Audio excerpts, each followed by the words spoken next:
Fala pessoal, sou o Claudemir.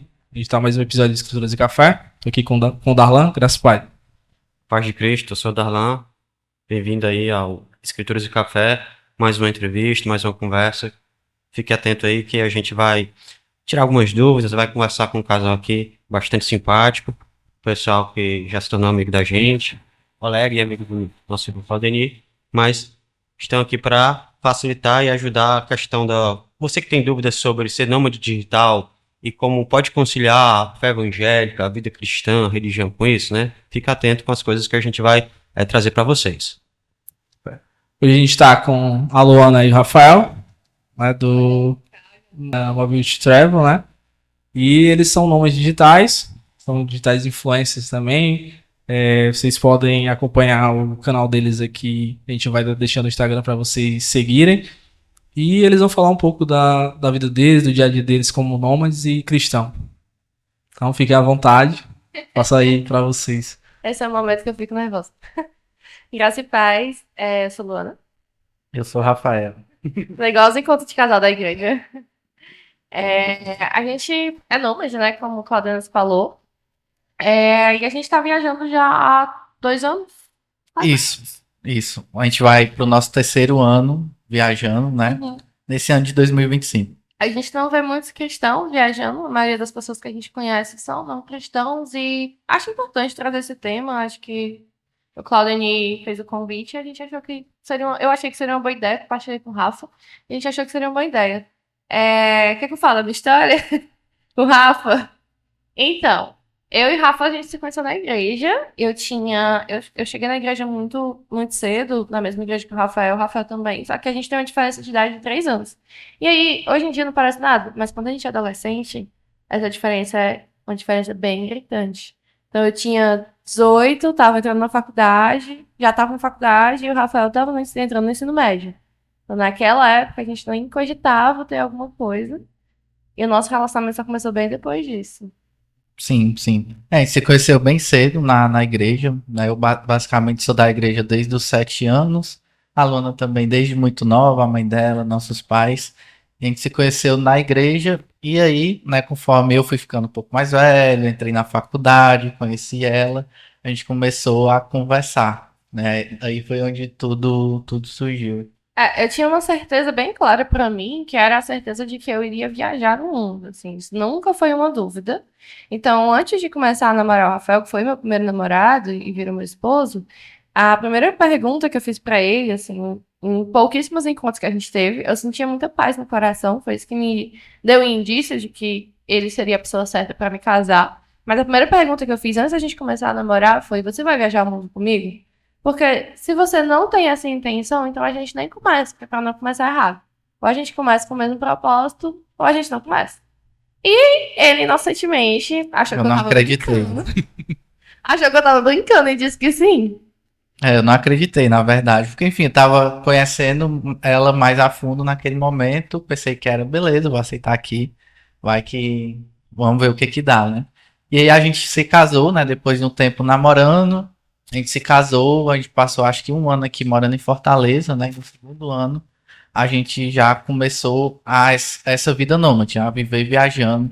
Nosso primeiro destino foi na Argentina, né? Algum tempo atrás. A gente começou pela América do Sul. Uma coisa que eu tinha muita curiosidade era de saber como que era o cristianismo nos outros países, assim. A gente sabia que a gente não ia conseguir congregar fixamente em uma igreja, porque as nossas temporadas em uma cidade é de 1 mês, 2 meses, no máximo 3 meses, mas assim, não é costume, a gente fica no máximo 1 mês, geralmente. Então a gente sabia que a gente não ia conseguir congregar fixamente em uma igreja. A gente manteve os laços com a nossa igreja de Fortaleza, uma base, e com os nossos amigos da igreja, etc. E a gente queria descobrir como era o cristianismo nos outros países também. A gente sempre prestou atenção nisso. Todos os países que a gente passou, todas as cidades que a gente viajou pelo Brasil esse ano, a gente foi para a Amazônia, etc. E eu sei que os crentes têm muita curiosidade de saber como é a Amazônia. Mas a gente passou por muitos lugares e a gente sempre prestou atenção em como Deus estava presente em todos eles. Qualquer experiência internacional, estadia com trabalho, intercâmbio, né, pode causar alguns choques, né? Principalmente a cultura diferente na Europa. Então, já que vocês vão para a Espanha agora, não é isso? Pronto. Como é que está os preparativos, né, a vivência longe da família e assim a questão também do relacionamento de casal, né? Vocês disseram que tem um casamento aí firme e forte, graças a Deus, com a bênção do Senhor. Mas como vocês veem que isso pode ajudar vocês no relacionamento, a aprofundar a união de vocês e também a questão espiritual, né? A fervor, o servir a Deus ali naquela país, pesquisei aqui, majoritariamente católico, né? Então, é uma dificuldade, é um desafio grande. Então, como vocês pretendem, questão do ministério, servir a Deus e também a união de vocês como casal vai melhorar? Como é que vocês pretendem os seus laços? Puder explicar? Uhum. Como casal, eu acho que até eu prefiro, digamos assim, acho que a gente se uniu muito mais como casal depois que a gente começou a viajar. Porque é basicamente só nós dois. E o tempo inteiro. Como a gente vai para lugares onde a gente geralmente não conhece ninguém e a gente não tem amigos, a gente vive meio que nós dois na mesma casa. A gente trabalha em casa também, a gente trabalha de home office. Então a gente passa o tempo inteiro juntos. Da mesma forma como isso gera atrito, também gera solução de conflito. Então, do mesmo jeito que gera atrito, o atrito tem que ser resolvido rápido. Porque se ele não for resolvido rápido, a gente não tem pra onde fugir. Assim, não vai pra casa da mãe pra se esconder, não vai pra pracinha. A gente resolve o que a gente precisa resolver naquela hora. E eu acho que isso foi muito bom em muitos aspectos, porque a gente tá meio que vivendo a vida que a gente gosta de viver e a gente se entende muito bem como casal. A gente aprendeu muito a se comunicar. Acho que nesse período de 2 anos viajando e 2 anos morando só nós, sem a interferência, né? Porque querendo ou não, a gente acaba não tendo tantas interferências externas. A gente não tem família por perto, a gente não tem amigos por perto, a gente não tem. Sei lá, o que mais? Interferências, né? Tipo, por perto, como a maioria das pessoas costuma ter. Tanto que quando a gente vem pra Fortaleza, a gente sente bem mais as interferências. A gente sente bem mais o fato da gente ter menos momentos a sós, porque a gente acaba dando preferência a sair com os amigos, a sair com a família. Então a gente acaba sentindo falta de ter momentos juntos quando a gente vem pra Fortaleza, diferente de quando a gente tá viajando, que é só nós. Então tem até um choque, meu choque de realidade maior é quando eu venho pra cá, não é quando eu tô viajando. Quando eu tô viajando, eu me sinto realmente em casa. Eu me sinto no meu lugar e na minha rotina com o Rafa, que é uma rotina que a gente já conhece. E a gente tem uma rotina de casal normal, assim, né? A gente tem divisão de tarefas, a gente cuida da casa, a gente sai pra passear junto. Quando a gente vem pra cá, a gente já entra num choque muito maior. Às vezes eu fico e, tipo, amor, tô sentindo sua falta. Tipo, cadê você? Nós só saímos comigo, só saímos com família, e cadê? Que a gente não tem tempo de qualidade juntos. E esse tempo de qualidade é uma coisa que a gente consegue ter muito mais quando a gente tá viajando. A gente já morou, nossa, como eu falei, nossa primeira trajetória como viajantes foi pela América do Sul, que é um país muito cristão também, né? Não sei se tem dados, não tenho dados aqui para provar, mas provavelmente pela experiência que a gente viu aqui caminhando, né, e viajando por vários países, deu para perceber que o cristianismo é bem forte também, né? Enfim, tem várias outras denominações de igreja e tudo mais, mas no geral o cristianismo é algo bem forte. Já na Europa a gente vai ter essa vivência agora. Então a gente vai viajar agora, a gente vai saber como que é, mas realmente é um desafio.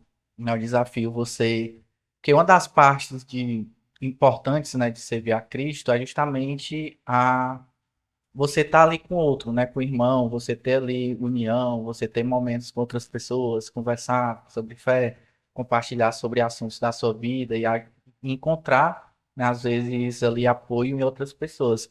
Então, essa parte de contato, né, humano, contato ali com a pessoa, é algo que realmente prejudica muita gente no dia a dia viajando. Foi algo que a gente percebeu logo nos primeiros meses. Tanto que a gente procurou, nosso primeiro destino foi Buenos Aires, né, na Argentina. A gente procurou uma igreja lá próximo para visitar, para ver como que era. Tem algumas diferenças culturais, né, que é bem interessante quando a gente está olhando de fora. Mas essa seria uma dificuldade, realmente, essa questão do contato próximo, né, da congregação, de estar cultuando a Deus com outros irmãos, com outras pessoas, e também o serviço, né, eu sou baterista também desde 10 anos, então é algo que eu particularmente sinto muito falta, acredito que a Luana também sente essa falta de servir na igreja, com o que a gente sabe no dia a dia. Cara, interessante. Essa é uma pergunta que eu ia fazer para vocês em relação a como é que vocês tinham lidado com a questão da igreja nesse último ano, morando fora. Mas me veio outra pergunta. A congregação, ela é algo instituído por Deus, é Cristo. Isso. Se congregar, estar com seu irmão, se tiver um ou dois ou mais ali eu também estarei. E como vocês conseguiram, né, lidar com isso, mesmo distante da congregação? Sei que vocês, quando eu ainda morava em Fortaleza, era da Igreja Batista, né? Eu lembro também por umas conversas que eu tive com a Luana.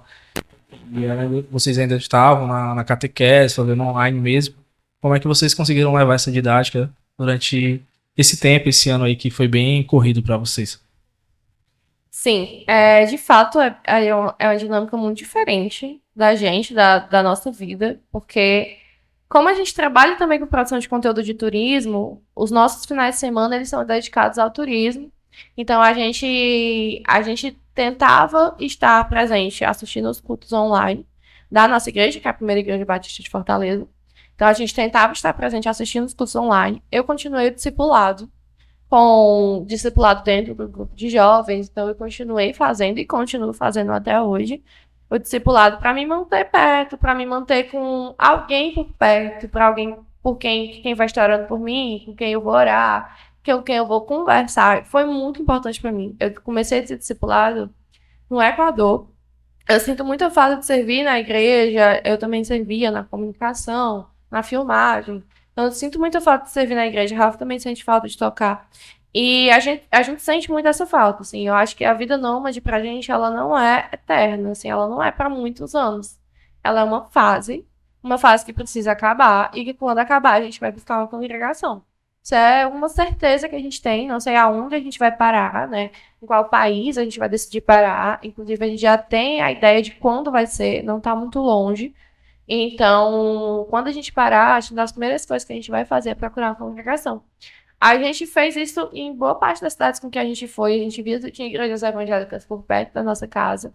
Sempre que possível, a gente ia visitar. Até para conhecer mesmo, conhecer a cultura, conhecer a igreja. Ver que Deus estava presente naqueles países, para mim foi um pouco chocante. Escutar os cultos em outros idiomas, escutar os cultos em espanhol, assim, no começo. As músicas acabam soando, às vezes, um pouco engraçadas. E a gente ficava, assim, como será um culto na Argentina? E a gente foi pro culto na Argentina, a gente foi pra Santa Ceia. Era diferente, assim, eu não sei se era um vinho, era um suco de uva. Até hoje eu não sei. Mas eles serviram alguma coisa diferente na Santa Ceia e as músicas em espanhol, mas é uma coisa que sempre me deixa muito chocada com como Deus está presente em todos os lugares, em todo o mundo. Não tem um lugar, não tem uma cidade que a gente esteve, e a gente esteve em umas 30 ou mais, não sei. Nesses 2 anos, a gente não teve uma cidade que a gente esteve que a gente não viu igrejas, que a gente não tenha visto cristãos, que a gente não tenha visto cartazes de evangelismo ou grupos evangelizando. Em todos os lugares, inclusive na Amazônia, no meio do nada, no meio do nada, literalmente no meio do nada, passando por meio do nada, sempre tinha uma igrejinha, sempre. Aquelas igrejinhas pequenininhas, assim, de beira de estrada. Todos os lugares com qual a gente passou, tinham igrejas, tinham pessoas evangelizando, tinham pessoas pregando a palavra de Deus, e isso, pra mim, foi um aprendizado muito importante. Assim, de que Deus realmente está presente e se mostra em todos os lugares. A gente teve uma experiência muito interessante, respondendo a pergunta do Paulinho, no Equador. No Equador, a gente foi para uma cidade chamada Cuenca, que é uma cidade extremamente, extremamente católica. A cidade, eu acho que tem mais igrejas católicas do Equador todo. A gente andava um quarteirão e esbarrava em uma igreja. Então, era uma cidade extremamente católica, muito enraizada. E lá, a gente buscou pessoas da CRU, que é uma comunidade cristã de universitários, que eu já fiz parte, o Rafa também. E a gente buscou para ver se tinha pessoas que eram da CRU por lá. E essas pessoas nos receberam, as missionárias nos receberam, conversaram com a gente, chamaram a gente para um jantar equatoriano. No meio da cidade, a gente foi para um jantar com pessoas que a gente não conhecia, que a gente nunca tinha ouvido falar, que a gente não sabia da procedência, se era confiável. A gente foi parar no meio desse jantar com cristãos, pessoas da CRU, e uma outra cultura em relação a usos, costumes, ao que eles comem, a como eles se divertem, a como eles congregam, completamente diferente mas que eram cristãos e a gente se sentiu muito acolhido, né? Eu acho que aquele dia daquele jantar, que teve uma oração em que elas falaram sobre desafios da vida cristã, né? Foi super. Foi muito marcante, assim, pra mim. Ter sido acolhida por uma comunidade cristã em um outro lugar, a qual não era meu idioma, não era o meu país, não eram os meus amigos, não era ninguém conhecido, mas ao mesmo tempo eu sentia que de alguma forma era uma família, que de alguma forma eram pessoas confiáveis e que era minha família em Cristo, assim. A sensação era essa, era que eu estava em casa, digamos assim. Porque eram pessoas cristãs que estavam me acolhendo ali como Jesus nos ensina a acolher as pessoas. Tem uma palavrinha certa sobre ser receptivo e receber em casa, mas eu não lembro a palavra. Enfim, foi uma experiência bem marcante, né? Sim. Ainda complementando a pergunta do Claudenito, né, sobre congregação, já sendo bem sincero com vocês, né, que tem interesses nessa vida mais viajante, vida nômade, é realmente um dos maiores desafios para a gente cristão, né, para nós que somos cristãos. Inclusive, a gente falhou bastante nesses últimos anos nisso, porque é muito difícil ser constante, você congregar ali, tipo, você passa um mês na cidade, depois. Então, tudo isso acaba ajudando você nesse quesito da congregação. Quando você está viajando, você é você, né? No caso, eu, a Luana, minha esposa, e você, seu cônjuge ali naquele local e mais ninguém, né? Dificilmente você vai conhecer outra pessoa. Então, um tem que dar muito apoio ao outro e a gente tem que ter muita disciplina, né, e tentar realmente manter esse contato, ou com nossa igreja aqui do Brasil, encontros online, caso a igreja tenha, né, ou também visitando igrejas próximas ali de onde a gente está morando. O mais difícil. Acho que o mais difícil é manter as disciplinas espirituais. De fato, é bem difícil. Viajando e você não tendo corpo, acho que Deus nos deu a comunidade e o corpo por um motivo, né? O fato da gente não ter ele é uma coisa que faz muita falta, assim. Faz muita falta. Você não ter os irmãos por perto, você não participar de culto, você não participar de um pequeno grupo de estudo, etc. A gente não entende o quanto faz falta até estarmos longe e percebermos que a gente precisa estar nesse corpo. Por isso a gente também fala que a vida nômade ela tem prazo. Por mais que a gente ame essa vida e que ela tenha nos mostrado muita coisa sobre o mundo, até sobre Deus, visto na criação, que é uma das coisas que mais me choca, que é ver Deus através da criação, dos lugares que a gente vai, a gente tipo, precisa estar em uma comunidade. Então, em algum momento, a gente vai parar e a gente vai buscar uma congregação. Queria fazer uma pergunta assim. Já falaram que a vida de vocês, a decisão que tomaram nessa vida nômade, em ver outros países, isso tem impactado positivamente, né? O casamento de vocês, a união tem se estreitado, fortalecido, os laços. Mas a questão dos parentes, né? Pais, irmãos, familiares mais chegados. Como é que estão as expectativas dele para mais um ano assim com vocês longe?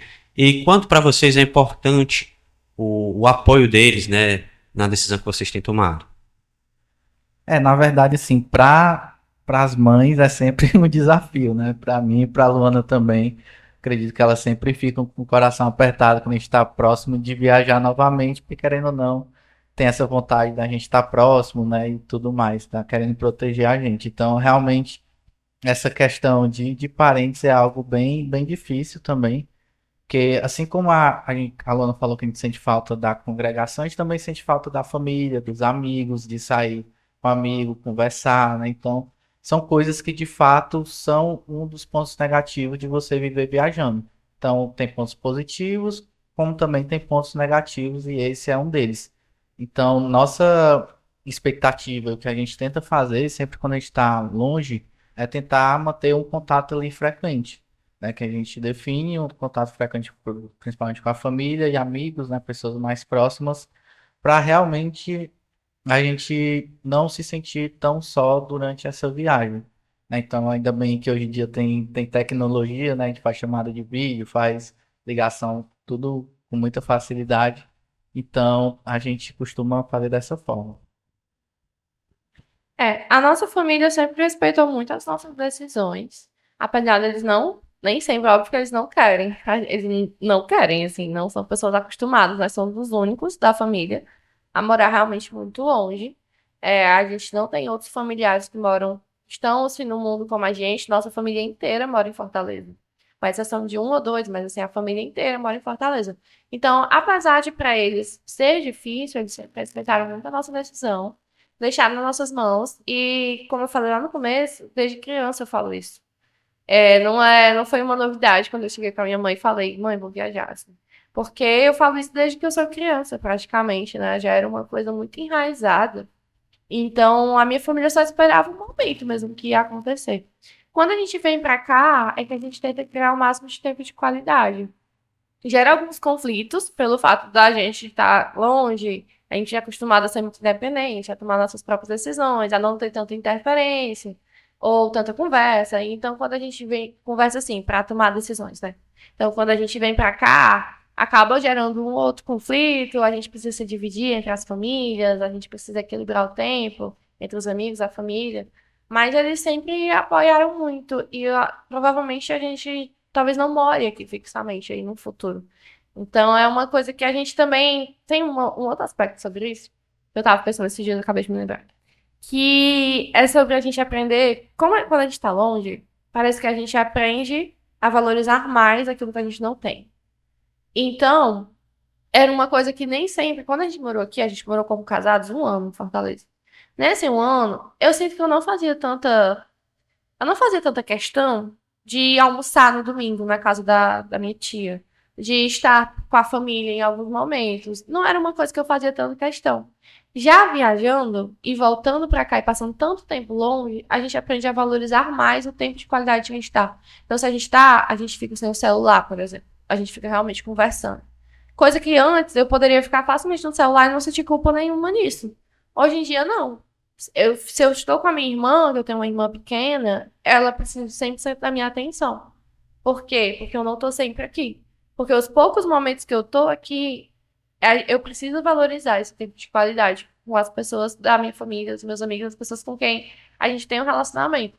E ser o mais intencional possível. Muitas vezes a gente viajando precisa ser um pouco mais intencional do que no normal seria. Porque não vão surgir convites, assim, para sair. Então a gente precisa ser mais intencional em manter o contato, fazer chamada de vídeo, em falar com as pessoas, em perguntar como elas estão, se fazer presente. A gente também tem esse medo de, vamos esquecer da gente, vez ou outra rola esse medo. Vamos acabar cortando esses laços, mas ao mesmo tempo depende da gente, ser intencional nesses relacionamentos para manter esses vínculos. E quando a gente tá aqui, a gente aproveita o máximo de tempo. Legal.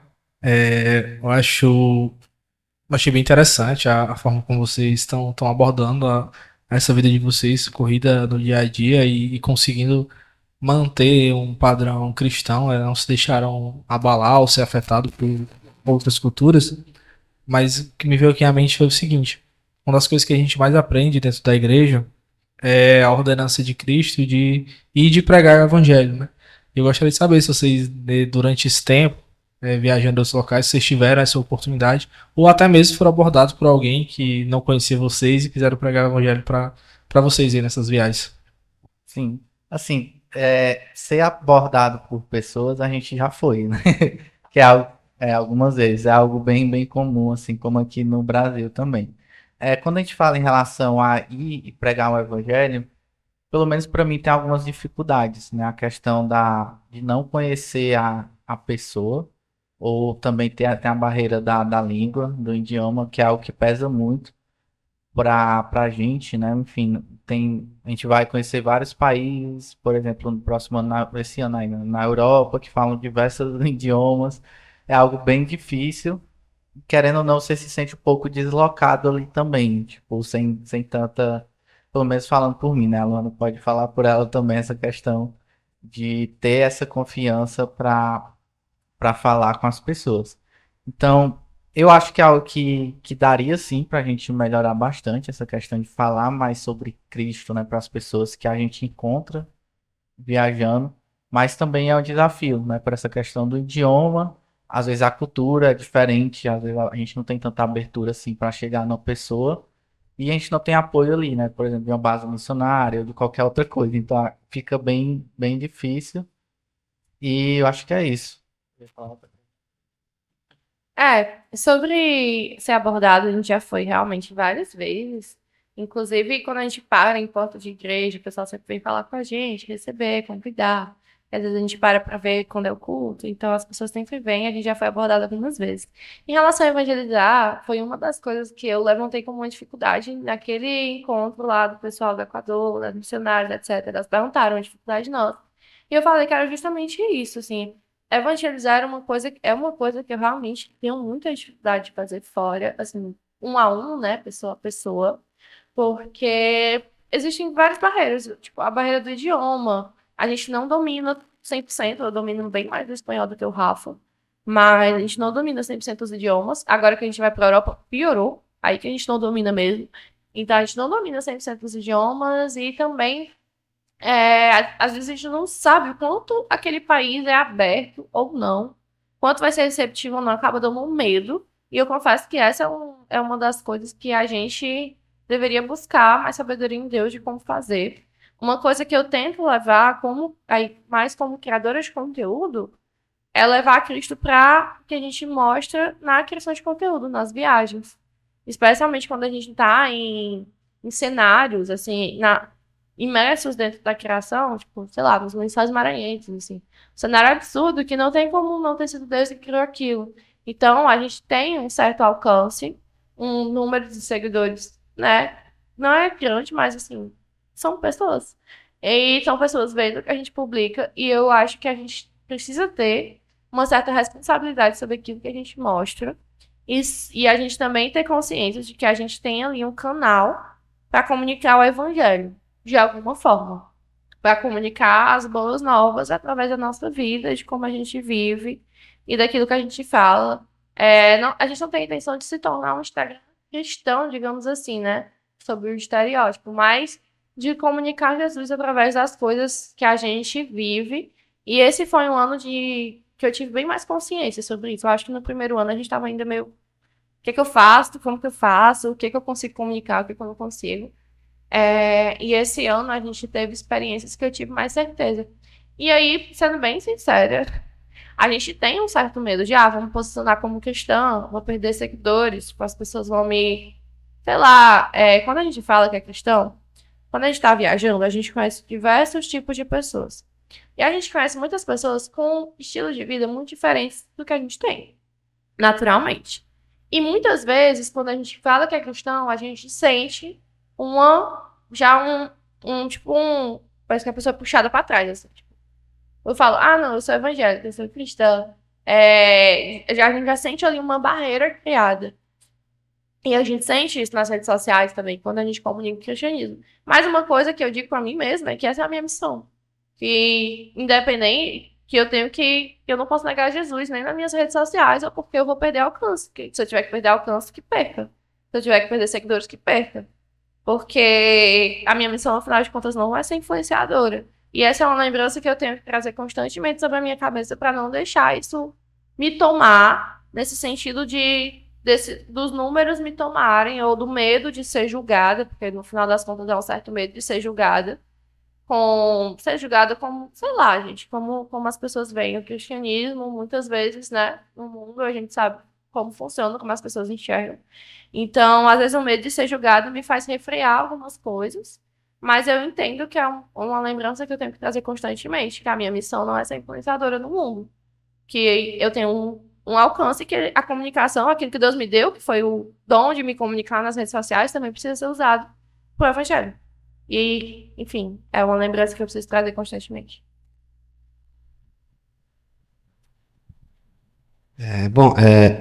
Recentemente eu tenho estudado muito sobre minimalismo, acumulação, essas coisas, né? Quantas coisas inúteis que a gente agrega na nossa vida. Então, para vocês, como é assim, se desprender dessas coisas, objetos, né? Principalmente quando estão viajando mundo afora aí, né? A vida de nômade, de mochileiro, pessoas que sempre estão viajando, tem que ter uma grande bagagem, né? Consigo. Então, como sempre tiveram isso com vocês, mais desprendidos, desapegados desses objetos, ou foram trabalhando com o começo da vida de nômade?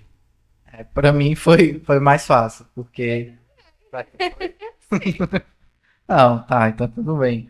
Assim, mas geralmente pra mim, eu já era bem desprendido assim das coisas, né? Então, de coisas materiais. É tanto que a gente tá focando muito em experiências, né? No caso, a gente abre mão de muita coisa material que a gente poderia ter, poderia estar investindo ou comprando aqui em Fortaleza para viver experiências.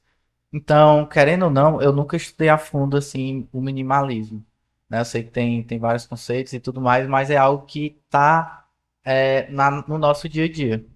Porque a gente vai nos cantos literalmente com uma mochila e uma mala de mão para todas as roupas, tênis, coisas de cuidados pessoais, enfim, tudo que a gente precisa no dia a dia, a gente carrega na mala de mão e na mochila. Então é um desafio muito grande e querendo ou não, acho que a gente já meio que se acostumou, né, com isso. Então a meta desse ano é ser ainda mais minimalista e levar menos coisa, que a gente ainda já tá achando muito, né? Tanto de coisa que a gente leva na mala. Ser essencialista ou minimalista, depende do conceito que você quiser usar, é uma coisa que não tinha muito o que a gente fazer por um motivo bem simples. Pagar a mala maior é mais caro. Então, assim, sendo bem simples, o que for mais barato tá ótimo. Então, o mais barato é levar uma mala de mão e uma mochila. Se a gente conseguisse viajar só com uma mochila, seria melhor ainda. A gente se desprende de muita coisa pelo caminho, então a gente não tem muito apego a coisas materiais. A gente leva algumas coisas para nos lembrar que nós estamos em casa, algumas referências a lá, como um bastidor do nosso casamento. A gente leva em todas as malas, para todos os lugares. Mas o resto das coisas, a gente não se prende. Se a gente precisa mudar de estação, mudar de temperatura, mudar de lugar, a gente só deixa no Airbnb para alguém doar. E a gente se desprende facilmente dessas coisas. Eu acho que é uma coisa que a vida normalmente ensina também, né? Tipo, a gente aprende que muitas coisas não são necessárias. Elas são só desejo. Elas não são necessidade. Se eu pudesse, eu teria. Mas eu não preciso delas para viver. E isso sobre muitos aspectos. Assim, hoje eu tenho bem claro o que, que eu quero ter em uma casa no futuro. E que meus filhos, por exemplo, não vão precisar de tantos brinquedos. Que eles não vão precisar ter 40 brinquedos, porque eles não vão brincar com todos. Eu acho que a vida nômade ensina um pouco dessa consciência sobre aquilo que é realmente necessário se ter e sobre aquilo que está só ocupando espaço e um espaço que não precisava. E poderia ser investido em outras coisas. Aí a gente foca mesmo, como o Rafa falou, nessas experiências, naquilo que vira memória, mas não naquilo que a gente precisa guardar. Entendendo que vocês são protestantes, né, e que vocês estão indo para a Espanha e vendo alguns números de noticiários mesmo, de pesquisas e alguns livros, o cristianismo ele diminuiu na Europa, né? Hoje o islamismo ele está bem crescente, o catolicismo é mais forte, o protestantismo caiu bastante. Deu uma reduzida, muitas igrejas hoje são restaurantes, são bares, são boates, são vários dos pontos, templos assim bem mais antigos do que a gente pode encontrar aqui no Brasil. E indo para a Espanha, vocês já tiveram isso em mente, já foram atrás desses números, entender como vocês vão ter essa vida cristã, da forma que vocês estão nos passando, assim, dessa consciência de vocês e sabendo dessa dificuldade ainda maior com essa questão dos números, assim, não sei se vocês pararam para pensar ou analisaram algo do tipo. Em relação à Espanha, foi algo que a gente não analisou de fato. Até porque é um dos países que a gente pretende morar, né, quando a gente for parar de viajar. Então, é algo que a gente vai ter que analisar com bastante critério, principalmente a cidade que a gente vai estar, o bairro, se tem uma comunidade cristã próxima, né, de confiança e tudo mais. Então, é algo que a gente vai olhar com mais critério, né, com mais carinho de fato, quando a gente for parar em algum canto para morar, porque aí sim vai fazer total sentido para a gente congregar ali no dia a dia. Enquanto viajante, fica, como eu falei, fica um pouco difícil porque a gente vai passando um mês em cada país. Então, vai variar muito de país para país. A gente vai estar um pouco ali no leste europeu, que eu acredito que seja menos comum o cristianismo também. Então, vai variando muito de país para país também. Mas quando a gente encontrar um lugar, né, decidir de fato um lugar para morar, com certeza é algo que deve ser analisado, essa questão do bairro, da cidade, da região próxima, se tem esse apoio mais cristão ou se é algo realmente bem difícil, como dizem nas notícias. Eu já pesquisei um pouco mais sobre a Europa quando eu era, enfim, há algum tempo atrás. Eu pesquisei um pouco mais sobre os dados da Europa, sobre o pós-modernismo na Europa, sobre como a Europa se tornou de uma nação não, né? De um continente predominantemente cristão para um continente pós-moderno, de apostasia, que não crê mais em Cristo da mesma forma, ou que se diz cristão, mas não é de fato praticante. Já segui alguns missionários também que pregavam bastante na Europa e que falavam dos festivais, e que pregavam no meio, né, da cultura europeia. A gente sabe que é uma cultura muito diferente da brasileira. Na verdade, a gente vai começar pela França e aí a gente vai rodar pelo leste europeu. A gente vai, assim, lá pro final do ano a gente vai para Espanha. Então a gente vai ter um período bem longo caminhando por lá. E a gente sabe que os europeus por si só são muito mais frios. É diferente da América do Sul. Na América do Sul, a gente viu igrejas em todos os países, em todas as cidades que a gente morou, inclusive em todos os meios de nada que a gente esteve. Mas lá na Europa, eu não acho que vai ser assim.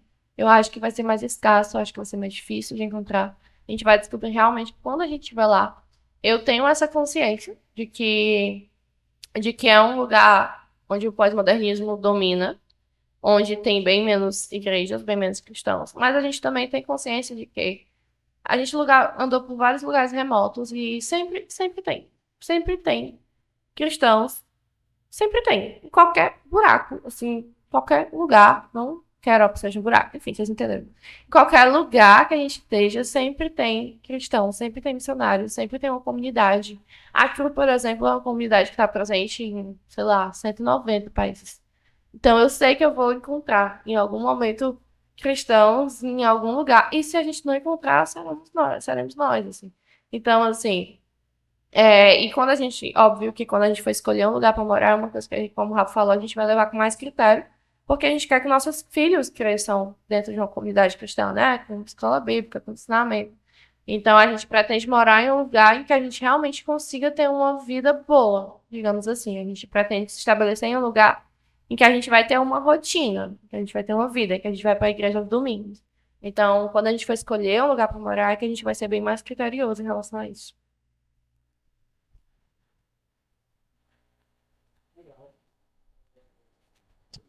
Sim, a gente já tá com um tempo bem interessante pra gente que.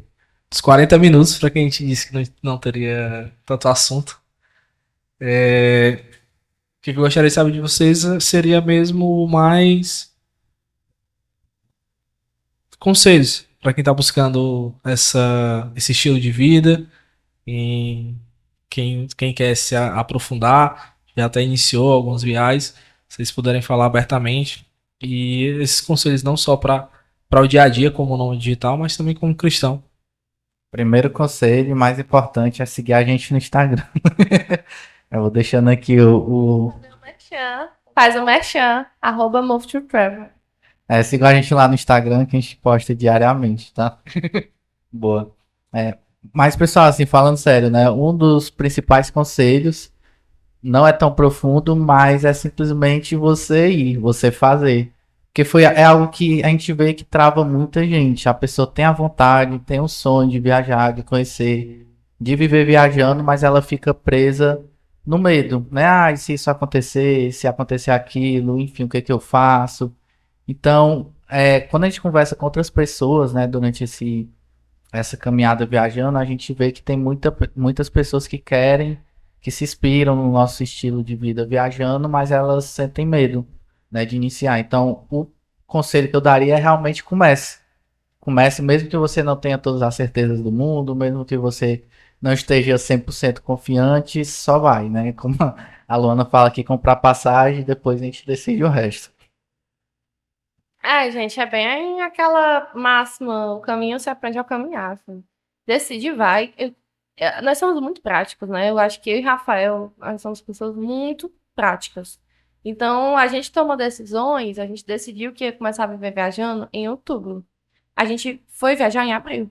Então, foi assim, 6 meses, talvez, entre uma coisa e outra. E a gente é bem prático no sentido de que se você ficar esperando todas as certezas do universo para você viver aquilo que você gostaria de estar vivendo, esquece, não vai rolar. Vai ter sempre um e se, vai ter sempre um problema, vai ter sempre uma barreira, vai ter sempre um problema. Então a gente tem bem a cabeça assim a procurar a solução do problema em vez de ficar encaquetado nele. Então a gente vê que muitas pessoas realmente não vivem a vida que elas gostariam de viver, as experiências que elas gostariam de ter por medo. E são medos válidos, são medos que a gente valida, tipo, medo de não ter dinheiro, medo de ficar longe da família. Mas você nunca vai saber como teria sido se você não for. Se você for e não gostar, volta. Então a gente sempre teve muito essa consciência de, vamos. Se a gente, o que eu não queria era chegar no final da minha vida, olhar para trás e, poxa, eu deveria ter feito isso. Eu deveria ter feito aquilo. E guardar uma série de arrependimentos do que eu não fiz e não daquilo que eu fiz. Então, essa foi uma consciência que a gente tinha juntos, o Rafael também. E a gente casou muito certo. O Rafael também é muito prático. Então a gente se entendeu muito fácil nisso. A gente casou muito certo nesse sentido. Você precisa também estar casado com alguém que tem o mesmo propósito que você. Eu acho que isso é muito importante. Especialmente como cristãos, quando a gente fala de relacionamento, você precisa estar com alguém que tem o mesmo propósito que você. Eu, como esposa, preciso saber se o Rafa ele vai me guiar por esse caminho. Então a gente tem essa consciência de que a gente precisa estar alinhado sobre essa visão, sabe? A gente conversou sobre isso antes de casar. Porque precisava fazer sentido antes de casar, não pra gente depois que casar decidir. Imagina, o Rafa quer trabalhar no escritório físico em São Paulo. Eu quero viver o mundo. O quão frustrada eu ficaria? Ou quão frustrado o Rafael ficaria de não seguir o mesmo propósito. Então a gente deixou a razão guiar isso antes de casar. Acho que precisa ter uma certa racionalidade. Tudo bem que você ama alguém, mas você precisa saber se você está seguindo o mesmo caminho com aquela pessoa. Então, a gente tinha um pouco dessa consciência. E para cristãos que querem seguir esse estilo de vida, acho que anotem todas as dificuldades com a qual a gente falou aqui, sobre congregar, sobre evangelizar, sobre o idioma, sobre o fato de você estar longe de seus irmãos, sua família. Perceba todas essas dificuldades e pense se você está disposto a enfrentar elas. Se você está... A gente pesa muito ônus e ganhos e ônus, né? Tipo, como é? Bônus e... Buguei. Ônus e bônus. A gente pesa muito assim... Gente, tudo na vida é escolha, assim. Vai ter ponto positivo, vai ter ponto negativo.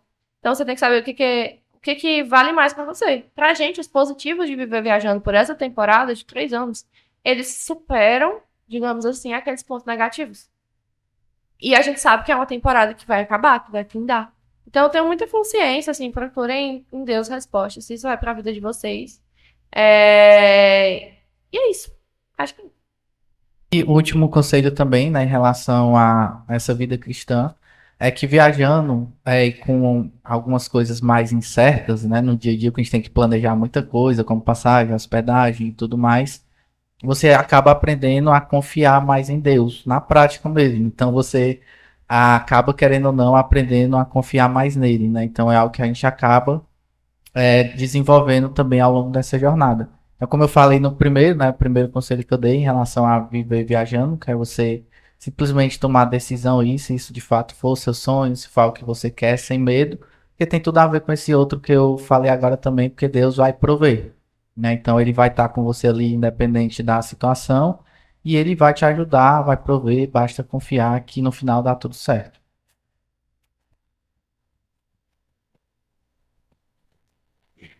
Bom, eu queria agradecer imensamente assim, a participação de vocês, né? Na verdade, terem recebido a gente e gravar esse episódio, né? Da vida de vocês, abrir assim para muitos conhecerem o papel que o nome digital, como cristão, ele pode ter uma influência positiva assim no mundo. E é louvável, é admirável também confiarem, colocarem na mão do Senhor todos os projetos, os planos que vocês têm, né? E graças a Deus estão dando certo. Que Ele abençoe ricamente vocês nas viagens aí. Continue espalhando a mensagem, né, de confiança, de amor, de busca do Senhor. E curta, né, compartilhe esse vídeo. Sigam eles, o Move to Travel, sigam a gente também, Escritores de Café. Agora o Claudinho vai dar os finalmente. Agradecer a Luana e o Rafael, a dona Meire que se deu a casa pra gente aqui, a sala, mãe da Luana, a gente fez uma bagunça aqui, mas foi para um bem maior, apresentar um pouco do trabalho do Rafael e da Luana, um pouquinho da vida deles, como eles estão levando essa vida e sendo cristão, então eles também estão aprendendo bastante coisa e trouxeram hoje alguns ensinamentos pra gente. A gente agradece aqui a todos, até o próximo episódio de Escrituras e Café. Se você puder compartilhar, quiser indicar alguém pra gente conversar, fique à vontade nos nossos comentários ou mandar direct pra gente no Instagram. Tchau, tchau, hein? Eu que agradeço aqui pelo convite, né, do Claudemir. Foi muito bom participar desse podcast. E realmente foi um papo bem legal, bem agregador. Foram perguntas que fizeram, né, a gente refletir. Acredito que você que está ouvindo também pode, né, refletir sobre o que a gente conversou aqui, sobre nossas experiências. E fica aqui meu agradecimento. Gente, muito obrigada pela participação. Vocês falam tão sério, tão bonito. Agradeço a Claudenas, aos meninos, né, pelo convite. Sigam a gente e tenham certeza da fé que habita em vocês, que é isso que vai guiar vocês pelo caminho. Tchau!